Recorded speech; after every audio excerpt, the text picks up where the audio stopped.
Titħabret il-mewt tar-Raġel Tal-President tar-Repubblika ta' Malta tan-Nutar Dr. Anthony Spiteri Debono fl-età ta' 78 sena u għamiet il-ħamis filgħodu wara li żviluppawlu komplikazzjonijiet ta' saħħa. Il-President u Anthony Spiteri Debono għandhom 3 tfal, Elena, George u Marja Kristina, u kien nannu ta' 4, Alexandra, Paul, Pippa u Beppe.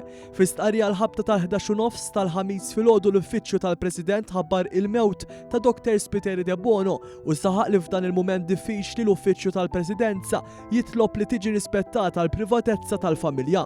Sa dan it-tant permezz ta' kitba fuq il-paġna tiegħu il-Prim Ministru Robert Abela deskriva lin-Nutar Anthony Spiteri Debono bħala ġentlom u fih kienet tispikka l-umiltà. Dr. Abela qal li Anthony Spiteri Debono qatt ma fittex iċ-ċentru ta' attenzjoni u l-esperjenza wiesa li kellu fil-kamp notarili laqetu ma' ħafna nies fejn kien taġid għall-komunità.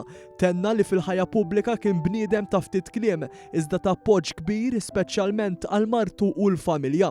Il-Prim Ministru bagħat il-kondoljanzi lill-eżis tiegħu u lill-President ta' Malta Myriam Spiteri Debono. Fi stqarrija oħra l-Gvern ta' Malta esprima s-soba l-mewt tar-Raġel tal-President ta' Malta in-Nutar Anthony Spiteri Debono u bagħat il-kondoljanzi tiegħu.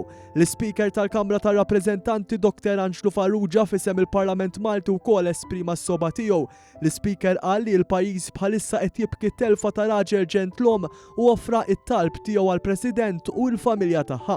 Ingħaqad mal-ogħla awtoritajiet il-kap tal-Oppożizzjoni Bernard Grech. Il-Partit Laburista sellem il-memorja tan-Nutar Spiteri Debono fi stqarrija qal li Dr. Anthony Spiteri Debono se jibqa' mfakkar għall-umiltà u għalkemm kien ġentlom matul il-karriera professjonali u l-ħajja personali.